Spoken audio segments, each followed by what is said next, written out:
just making sure that you're speaking in their vernacular, not your tech vernacular. We can get in our lingo and our jargon and it just... Oh yeah, the acronyms are so fun. Oh, man, that was the worst part about learning IT were the acronyms. I'm like, wait a second, what does that alphabet soup mean? I don't know. Yes, and sometimes the same one can mean multiple things depending on what context, and that's where I always get lost. Like, absolutely. Yeah, absolutely. For sure. Welcome to the BJU Press Teacher Edition podcast, where Christian educators are encouraged and inspired as we bring you interviews, practical ideas, strategies, and answer your questions about teaching in today's culture. And here's your host, Jenny Copeland. Everyone loves technology as long as it's working. And when it doesn't work well, that's a whole different story. And in a classroom, there is just no time for that. Students don't typically just sit silently and in great anticipation while the teacher crawls under the computer desk or is up in the ceiling behind the TV trying to troubleshoot. That is why a strong technology team member is so vital in a school. Today, we're going to talk about some of the gears that keep technology working and the people behind that, including you. Yes, each of you as listeners are included in that. But just before we talk about this very intriguing topic today and welcome our guest for today, let me welcome each of you, our listeners. It's great to have you with us, and I hope you are finding the Teacher Edition podcast to be very practical and encouraging. That's definitely our heart. If you have a topic that you would like us to unpack or a question you would like us to tackle, please stop by our website, teachereditionpodcast.com. Go find some great information there about the shows and about our guests, but you're also going to find a place where you can leave us a message about what you would like to hear on this show. We would love to hear from you, and I'm very genuine when I say that. We would love your input. By the way, we would also love to hear your feedback through your ratings and your reviews. And I mention this often, but let me mention it again. Those really help us. But as I often say, those also help others find the show. Let's not keep the show a secret. We are counting on you to help get this podcast out to as many Christian school educators as possible. You can leave a rating and a review.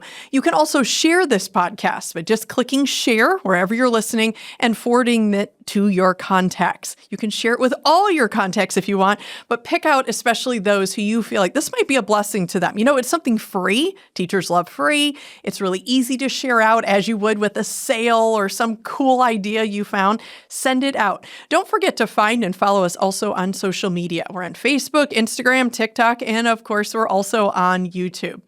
Okay, back to talking about happy technology means happy teachers. So we know that technology doesn't always work as we want it to. We also know that not every person can be a tech geek, as we call them, or feel comfortable troubleshooting everything. We also know that technology is a vital element in the world in which we live. We know that technology and education make a very strong duo with huge potential to impact both teaching and learning. We also know that technology is a key to many of the logistics of our schools running smoothly, such as our information systems, files, attendance, grades.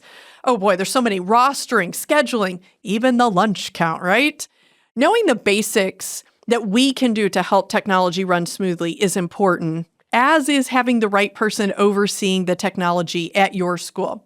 So in my work with educational technology every day, I get the privilege of meeting so many great technology specialists at Christian schools. That's a hard job because you are, the building's always on fire, right? And you have to run and troubleshoot something quickly and you have to figure it out right there in the moment. It's a really hard job. And I love meeting these different technology specialists. So Corey Cline is one of those very talented individuals with a heart for making technology function smoothly and for supporting teachers as they use technology. So I had the privilege of meeting Corey at an educator event. And after hearing about his experiences, which were pretty fun to hear, I asked if he would be willing to be a guest on the podcast. So he serves as the EdTech at Foundation Academy in Winter Garden, Florida. Prior to that role, he actually served in youth and education ministry for 7 years, followed by 4 years in education. He served in public schools for 2 years and private schools for 2 years. So as we talk about often on the show, COVID had a little intervention in his journey there. We'll say that. So COVID and just that shift to digitizing education changed quite a bit for him. So he was pulled from the classroom to actually help a Christian school go digital, as so many schools did. He served there as a system administrator, mostly handling network and device needs, and then he moved to Foundation Academy, where he has served in the IT space there for the last 3 years. He served as the system administrator there for about 2 years before moving into the EdTech space in 2024. When not saving educators from misbehaving technology, Corey and his wife, Stephanie, really enjoy time with their corgi and their 2 cats. Sounds very fun. All right, Corey, welcome to the show. Howdy. Thanks for having me, Jenny. Oh, I heard the howdy. I forgot to mention, isn't Texas home for you? Isn't that where you're from? It is. It is. So we're going to hear some howdies, I'm guessing. I was warned about that. Okay, so talking educational technology is definitely a favorite of mine. And it's such a privilege to have you here because I know you share that vision as well. I shared a little bit about your experiences, including your current position as EdTech at Foundation Academy, and I love that term.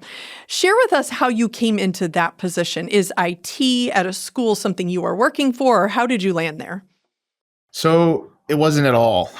As is kind of showed a little bit in my story, IT was not on my radar. I started off doing IT initially at seminary as a side job. We lived on seminary campus and made next to nothing. But we're getting into that IT space was kind of my entry level job. I did mostly support for professors there at the seminary in New Orleans. But then, as you pointed out, later in life, COVID kind of changed that. I was teaching 4th grade at Central Florida Christian Academy, which is just down the road from where I'm at now. Then when COVID hit, our school was not prepared for that digital shift. As many weren't. Right. So a parent and I volunteered our time during the summer to kind of get the school at a place where they could actually house students digitally if they needed to. Now we wound up going back to the classroom when we came back, but that IT thing kind of stuck. They had me doing that as a part-time thing, and then eventually asked me to go full-time into IT out of the classroom. It was a lot, especially doing the teaching stuff during the day and then doing the IT in the afternoons. It was very stressful. Don't recommend that. I do need to shout out my former fearless leader over there, Jonathan Miles, who taught me just about everything that I know now about networks and kind of the infrastructure that goes with that. That's fantastic. So just super grateful for him. We had a skeleton crew there, but we were able to make it work. That was, again, not something I was expecting to do. Wound up moving from Central Florida Christian Academy to Foundation Academy. So as you pointed out, kind of shifted from being in a space where we're building a network from nothing into kind of more of a management space, which was nice. But then over the 2 years that I was working as assistant administrator, I was often interacting with teachers. I kind of developed a reputation as the tech guy that didn't use techese. Like I spoke in a language that they understood. Oh, nice. We need to clone you. And so as a result, they thought that I would be a good fit for the EdTech role because I was able to relate with teachers and even train them with the hardware side in a way that they could understand and truly learn from. So that's kind of where I'm at now. I'm a year in this EdTech role. But again, not what I expected, but here we are. I love hearing the stories again and again of how God uses a path that we would have never known that was coming. I think in your story, something that stuck out when I first heard a little bit about your story, and I love the details you added today, was that you were a teacher. I think that makes such a difference. Like you said, you can talk teacherese to them. And it makes a difference because we can get the techiest, most brilliant person in there, but if they can't bring it down where we can understand and do it. Absolutely. It definitely makes a difference. So I think being a teacher definitely helped with that. Okay, so what are some of the challenges you have faced and the things you've learned during your time in that position? What do you think? So I learned that some of the same principles that guided me in my time in ministry applied very, very easily into the IT space, doing people-facing IT, because it's very much about the people. At the end of the day, the currency of the kingdom of heaven are still people. And it just doesn't always feel that way though. Sometimes you're stuck in a closet. And one such story, we have a State of the Academy every year. It's kind of a big to do where the president comes up and gives like an address as to what's going on with the school. That's great. But in 2023, the last 30 minutes of the State of the Academy, the network completely dropped. Of course. They lost the stream. I'm scrambling, like freaking out. I'm fairly certain that I grew a few dozen gray hairs in that moment. That's right. So much for enjoying that event. Right. I ran into the hallway to go to our MDF, our main server closet. And there's teachers in the hallway that are watching kids as part of the treat for the parents that were attending the event. And they're just cheering me on. Just a culture of encouragement. Some of them started singing a song and just kind of encouraging me with worship. And it was just wonderful. Like that just kind of, it took a moment that felt horrid. That felt like I was at the bottom and right. Personally responsible. Right. Yes. Right. And then fell, just was, I guess, lifted into a place of worship even in that moment. So yeah. It was a fun one. Well, it made me laugh when you said how we spend time in a closet. Most teachers are going to think their closet where all their paper is, and instead you're in with buzzing and flashing lights and all those things trying to save the world from a closet. Yes. Absolutely. That's great. So to that same point, running hundreds of feet of cable, you spend a lot of time in ceilings. You spend a lot of time in very warm places, doing uncomfortable things. I just found that it was a good time to kind of listen to something. And so I developed the habit of listening to podcasts and even audiobooks in that. And so it took a potential time and season that could have been just grumble and made it into something that was useful. Yeah. And I still carry that habit with me to this day. Within the last one, and probably the biggest challenge that I've run up against in IT is this always on mindset. Large portion of IT is tied up in operations. And so you're almost always on call. So it was not uncommon at CFCA and even here to get called at like 11 o'clock at night or get a text at 4 or 5 in the morning that something's wrong and then have to rush and go deal with it. And so kind of with that, I had to learn how to manage time. I had to learn how to kind of set boundaries. So that I would not get stuck potentially in a very rough place at home and at work. And so kind of with that, I drew those lines and kind of held my own leadership accountable to a certain degree. And with those boundaries, it made it easier so that when it was an absolute fire, I could be there on time. I could be there to deal with it because they weren't using me for the little things. In those kinds of moments. And so kind of helped address what was, I guess, severe versus what wasn't. And that kind of assessment allowed me to be able to leverage appropriate reaction in certain moments. But just being able to, I think it was mostly just experience that kind of grew, I guess, that perspective. To allow me to be able to communicate better. Hey, this isn't a big deal. We can deal with it tomorrow. Or, okay, I'll be there in 5 minutes kind of a situation. So Right. Yeah, we do live in a challenging culture. People never sleep. With technology, it's not like we close the books or leave them at school. We're always on, like you said. So I think that is great. I love hearing how you chose to set boundaries, and it really does help people prioritize. And it probably even taught some to be troubleshooters themselves, too. Absolutely. If Corey can't come running all the time, they can learn some strategies as well. And I think that's great because that you can definitely burn out quickly with that, trying to keep and a personality like yours and many who are in your field, you are problem solvers. You want to get in there and fix this for people.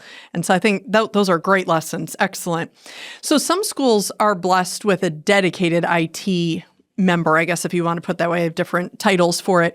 Others do not have someone, but they're considering it for the future. What would you say in your experience are some of the basic IT needs? And these could be challenges, advantages, whatever, of a school. And is a tech person, do you think, really necessary for a school? And I know we have listeners from big schools, small schools, all different levels. But in general, what would you say to that about having someone dedicated to IT?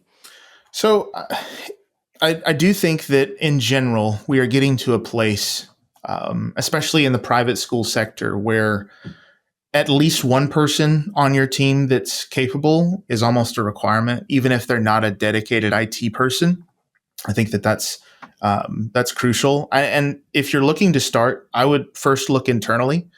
You never know who you may have on your Great team idea. that Yeah. has some sort of skill set that's oriented that direction. To praise one of my current team members, I get the privilege of managing and supporting users in Canvas. But I have a teacher who's better at Canvas than I am.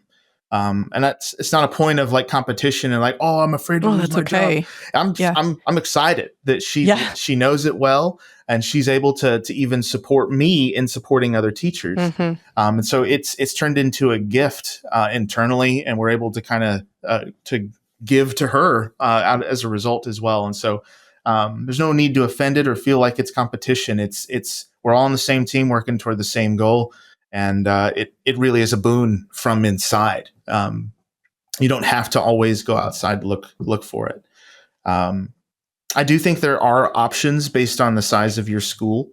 One of the things that we even did for a while here at Foundation is we hired what is called an MSP. It stands for Managed Service Provider. And these are just IT professionals that are in your area that can help you deal with some of the bigger tech issues that you may It's run like across. a third party. Correct. Yeah. Correct. So for those of you that aren't aware, there are levels in IT. So level 1 is going to be just kind of the person that meets you and talks you through your basic issues. A level 2 is going to be a little bit more specific and special. And then level 3 is when it gets really detailed. And that's who we generally reach out to for our level 3 issues. And so if we have a very specific network problem, we'll call that level 3 tech who is a part of that MSP. So those are certainly options. I also think that it's possible to, again, potentially hire someone who's part-time. It may not be a permanent solution, but having someone who can manage those systems for you is just going to be a crucial component. I think most schools at this point are using an SIS of some sort, a student information system. And that requires some level of management. It requires some level of administration. And so even just having someone who can manage that piece alone is going to be crucial. That doesn't have to be some high-end user. It just needs to be someone who you can train to use that particular tool. Now, if you're talking about going one-to-one devices in the classroom, that is a much larger undertaking. At that point, it might be worth hiring 1 or 2 IT team members to help you work through that. So for perspective, when I was at CFCA, their enrollment was around 350 to 450 while I was there. And it was just 2 guys on the IT team. Then one of those guys kind of doubled as like operations and security. And then I was more like network and then boots on the ground in the classrooms and in the hallways. So 400, 2 IT guys. Now, we did share with the church. Our IT department shared kind of jurisdiction between the church and the school, made for a great relationship, and allowed us to be able to do things to not just support the school, but also support the church. Here at Foundation Academy, it's a much larger school. This year, we're jumping from 1,250 enrollment to about 1,400 enrollment. Wow. So our situation is a little bit more unique, but we have a full IT team. We have a dedicated web developer. We have a tech per campus, and we have 3 campuses. And then we have an EdTech, and then we have a director of IT as well. And so we're able to then delegate out all of the many needs across all of our campuses. So wherever you fit in that spectrum, I do think that we are coming to a place where it's almost required for you to have some level of IT specialization on your campus. So. Yeah, totally agree with you. Something that stuck out to me as you were talking, like you can pull someone in-house, even if you can't bring in someone outside, hiring outside, and sometimes your best people are just right there already in-house. I don't know what your thoughts are on this, but I was thinking often in schools, there is that person who's already pretty techie. They already have responsibilities. They're a third grade teacher or whatever it is, but they are also the one who's pretty good at troubleshooting. And they're the ones who just start an English lesson. Somebody's knocking on their door. They just start a math lesson. They go out to recess. Can I take your duty because my projector's not working?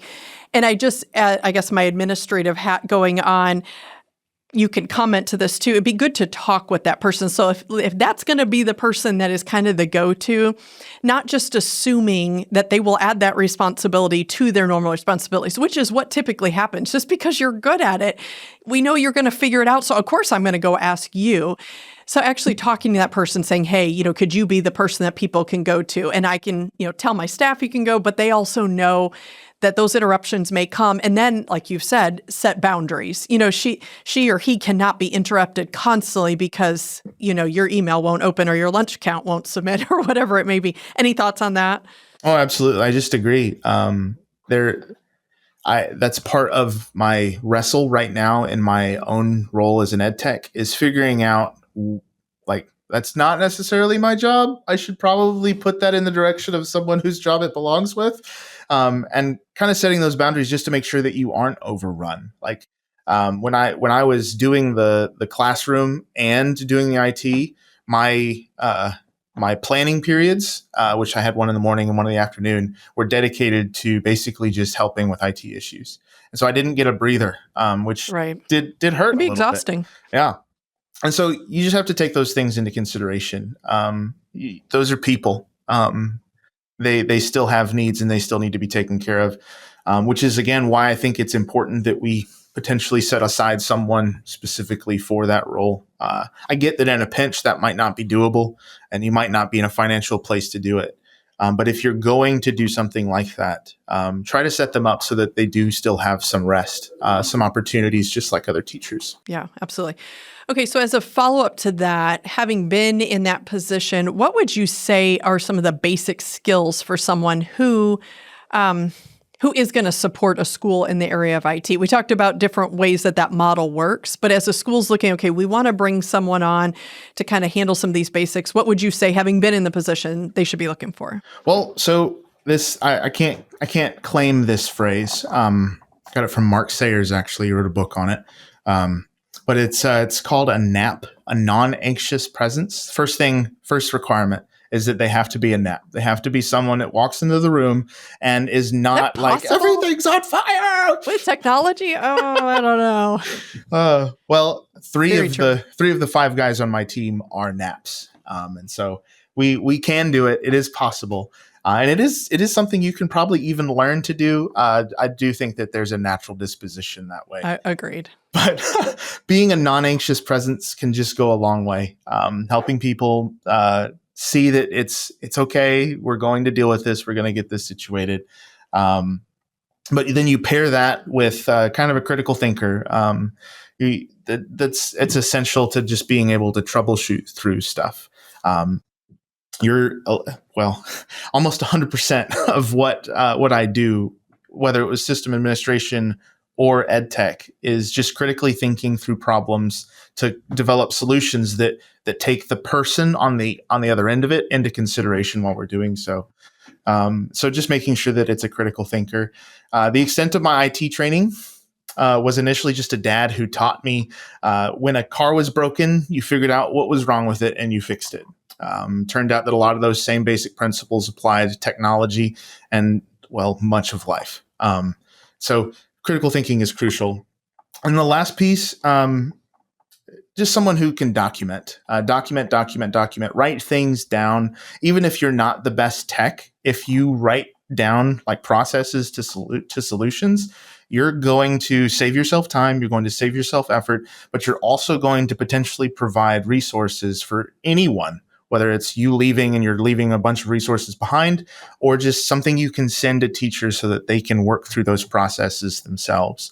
But along with that, documenting well means that if you communicate well as well, like that's part of it. It saves you some face a little bit.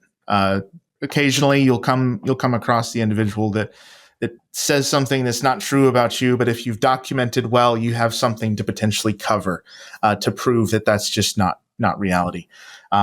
So it's a loaded piece, but being able to document well goes a long way in the IT space. When I was at CFCA, we had a tool called Confluence. It paired very nicely with Jira, which was our ticket system. I miss it to this day. It's a good one. But if you don't have Confluence, you just keep a running document. I use a tool called Obsidian that allows me to kind of make a new note just for each issue and document well what happened.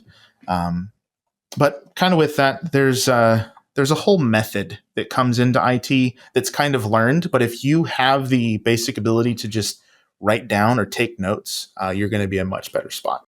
Yeah, that's great. Okay, 3 very practical things. Be a NAP, be a critical thinker, and be able to well document solutions, processes, all types of things. Should we ask about how many tabs they should have open on there? No, we won't go there, right? I love working with people on their computers because I do that a lot. They'll bring me their laptop and it's like, oh, wow, I've never seen the tabs get that small. That's amazing. How do you find that? It's very fun working with people in technology. Okay, so since we're talking IT personnel in the school setting, we were just talking about what would they be looking for. What advice do you have for tech people in a school setting, or maybe someone who's considering being a tech person? What would you say to them? So I think part of this boils down to worldview, which is fitting talking with y'all. I love the work that you do with worldview. Yes. But first, it's people first and then machine second. Remember that people are the currency of the kingdom of heaven.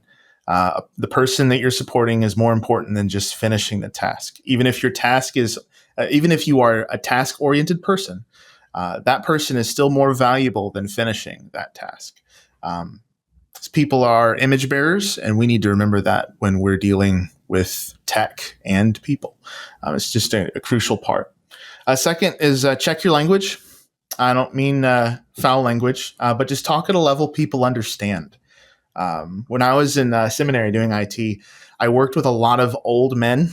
Where average age was like 70. These guys have been through all of the tech changes. Like they went from the era of computers filling a basement to personal computers in front of them. They need a little bit more patience, but also a certain kind of language. And I think that applies to every person that you're potentially working with. Just making sure that you're speaking in their vernacular, not your tech vernacular. We can get in our lingo and our jargon, and it just... Oh, yeah, the acronyms are so fun. Oh, man, that was the worst part about learning IT were the acronyms. I'm like, wait a second, what does that alphabet soup mean? I don't know. Yes, and sometimes the same one can mean multiple things depending on what context, and that's where I always get lost. Like, absolutely. Ooh. Yeah, absolutely. For sure. And then the last one I would recommend or suggest that it's okay to work yourself out of a job. IT changes enough that even if an entire department no longer needs you for a specific task, you're going to be okay. And you're going to be better for it because you're not hearing from that same department for that same issue over and over again. Don't lean into the hero complex. That is a very real thing in the IT space. But instead, equip people to figure stuff out or to troubleshoot through an issue. Don't abandon them, but watch what happens when you equip them and let it sort it out. It's truly remarkable to get to see. And that's so true. I want to comment on that because that is very true in IT. Like it is almost like a complex, like they're dependent on us. Because if I keep all the answers, they have to come to me and then I solve it. I look like the hero.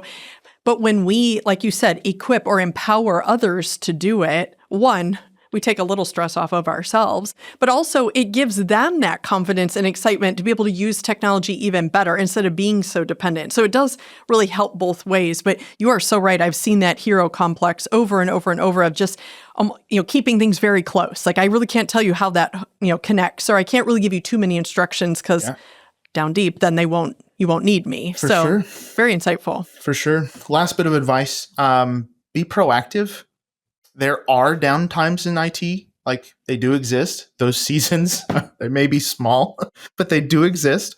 And if you don't know when they are, you'll find them. And I would just encourage you to be proactive in those seasons. Go walk the halls, check on teachers. That helps with the relationship development. It's going to help you with just being a little bit more people oriented, which again is not a normal thing for IT space in general. That's true. Yeah. Some big questions I would ask if you're considering IT. Do you handle change well? Tech is always changing. And if you don't handle change well, then I would maybe look somewhere else. Can you keep a level head while critically thinking your way through a challenging scenario? If you're throwing your keyboard or punching a wall because it's not working properly, you should probably look somewhere else. So much of IT is a long, patient, diligent drive, which takes me to the next question. Are you patient?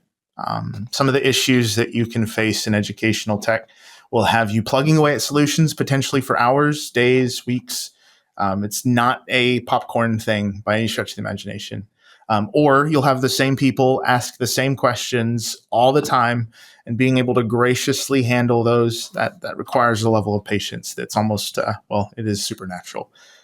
So if you're not a patient person, I would steer you away from IT in general. So that's great. That's awesome. Great list. So we talked about people are more important than devices or more than, technology working, checking your language, making sure you're understandable. So true. It's okay to work yourself out of a job, being proactive during downtime.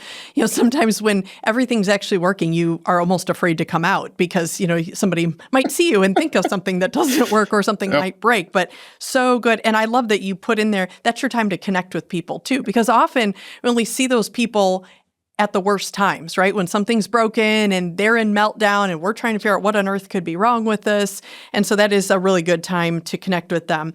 Being able to handle change, have a level head, and being a very patient person. And that's true because technology, it can be quite the mystery sometimes. So I know from assisting teachers with technology in schools, you see trends, you see themes, the same needs over and over. What are some of those? And I guess what I'm asking is, I'm looking for those helpful hints that you might have for teachers as they try to keep their classroom technology running well, functioning well. So looking at the trends you see and maybe, hey, teachers, here are some things you could do. You don't always have to call your IT person. Right. What do you think? So most basic, the two biggest issues that we see are passwords. People forget their passwords. The simple fix for this is keep a running either an actual tangible journal that's not obvious. Not under the keyboard? Nope, never put a Post-it under your keyboard. Please don't do that. We actually talked about that in another episode where they said, don't ever, if they find that on the back of your keyboard, big problem. Asking for trouble when you do that. Don't do that. I keep a note on my phone. It's not named passwords. Right. Don't do that. Wise. But keep a note on your phone with your list of passwords, especially with the number of systems that we're using these days. It's just worth keeping. Most IT departments every IT department that I've worked on, we've had a master document that's been password locked and password locked and password locked, but it keeps all of the documentation for all the accounts and passwords, just so that in the event that I'm hit by a bus, it's available. But that said, you can do the same thing. Keep your passwords secure, but do keep that written down so that you don't forget, or so that you have it when you do forget. But then the other one, most device issues, whether it's on a student device or a teacher device, can be fixed by one simple trick that they even used in Jurassic Park. Turn it off and turn it back on. The old floop, floop. It works most Sometimes of the you just time. need to reboot, right? There are some teachers that I have, bless them, that will not turn their computer off for an entire school year. That's not good for a machine. Think about your machine similar to your own body. It does need to go to sleep. So please shut it down. That will fix a lot of your problems. We actually ran into an OS level issue with a lot of our Mac users, where if they would try to stream after the device had been on a certain amount of time, it would play it in slow-mo. It was very strange, but simply turning it off and turning it back on fixed it. Most student device issues are also going to experience the same thing. And sometimes, I guess a third thing to go with that, is clearing your cache. This is a relatively easy process. If you're using Chrome, well, I'm not going to walk you through the process, but I'm not showing my screen. We have so many Chrome users. You can tell them. Yeah. Just to the left of where your URL is. So like you've got all the letters and the slashes and all that. There's a little button. It looks like two switches. Click on that, and there's a cookies or site data. And you can click on that. You can clear it. It's super easy, but it can also make a world of difference with just about every system that you're going to use. PC is Control H, right? Too. I think is that the quick keying. It is. Yeah, it's amazing how those browsers tend to think they can fix things for us, and sometimes it makes it worse. Yeah, absolutely. Yeah, good advice. Absolutely. That's great. Keep devices charged. If you're using a teacher device, don't keep it plugged in all the time. That's not good for its battery life. But I understand if it's necessary, it's necessary. But very practical, super practical. Okay, so just before we wrap up, teachers are always on the hunt for solid resources. Since we are talking technology, I wonder, do you have any go-to digital resources or tools that are kind of your favorite or have been particularly helpful that you'd like to share with our listeners? So I don't usually suggest Reddit. Reddit is normally the place where sad things go to become even more sad. Yes. But there is a K-12 sysadmin subreddit that was an absolute boon for me at CFCA and even here at Foundation Academy. Just about every issue that you could imagine would pop up there. Sometimes we would get ahead of students finding a new game site because it was posted on that subreddit. Not that you want to play the fun police, but sometimes it's necessary. I hear you. But that said, that has actually been super, super helpful. When it comes to Google tools, and this is, again, super specific, and I apologize, I do suggest Gemini. I normally would not suggest an AI. I'm not anti-AI, but I prefer that we think critically ourselves without it. But because Gemini is a Google tool, if you're using the Google Suite and you have a question about any of the Google Suite pieces, this is Google Classroom, your Gmail, your Google Drive, anything. Great use. It's going to be the best place to go for that because it's connected. Like it's straight from the tap. It's family. Yeah. So absolutely do suggest that. The last couple of suggestions I have are actually books. So I want to shout out to the Phoenix Project. If you're not an IT person, it might require you to do a little Googling with some of the vocabulary, which is good for you anyway. But this book, I think, should be required reading for anyone considering IT. And it's also an engaging read. It almost puts you in a bunch of different scenarios of what IT looks like at varying different levels, to some pretty deep level stuff, even. But it's also attainable and enjoyable. And so highly recommend it. Again, should be required reading if you're going into IT. Another suggestion is Building a Second Brain. It's by Tiago Forte. I don't agree with everything that he has to say in the book, but it is the inspiration for me using a tool like Obsidian. And what this does is it allows me to not just try to remember everything. A hastily written note is better than my brain most of the time. And so what this book suggests is building out a database, if you will, to organize your life and to be able to access anything that you need a little bit easier. You may find that may be helpful for you and your teaching team as you guys are potentially sharing materials together. And then the final piece, the final book I want to suggest is a book by John Mark Comer called The Ruthless Elimination of Hurry. He borrows a great deal from one of my favorite authors, Dallas Willard, to build a case for slowing down. It is very much a spiritual formation book, but the whole heart of it is slowing down and making space so that you're not overwhelmed, so that you're not completely just covered up. And then in school and in IT space, it's very easy to do that. It's very easy to just kind of cover yourself up. So super, super useful book. Excellent. And we will go ahead and put the names of those in the show notes, listeners, so you can drop down and find those there as well. Excellent suggestions. Corey, as I predicted when we talked, this has been so helpful. I know that I just knew you would bring so many practical insights and experiences to the table. I really appreciate all you do to support educators at your school, as I'm sure they do as well. But I really appreciate your time to be with us today and just really share very practical, down-to-earth, in teacher ease so we could understand it information. So thank you for that. Yes, ma'am. Thank you for having me. And to those of you joining us, thank you for being with us as well. I hope as we wrap up today, you're taking away some really practical insights for your classroom and to go share with others as well. Remember to go to teachereditionpodcast.com to learn more about the show and to submit questions for upcoming episodes. Of course, be sure to subscribe to the podcast and follow us on social media. Now, it's time to get back to your day, but it's not just any day. Every single day in the classroom is your day to impact and inspire through God's power and through His grace working in you. Go do what God has called you to do.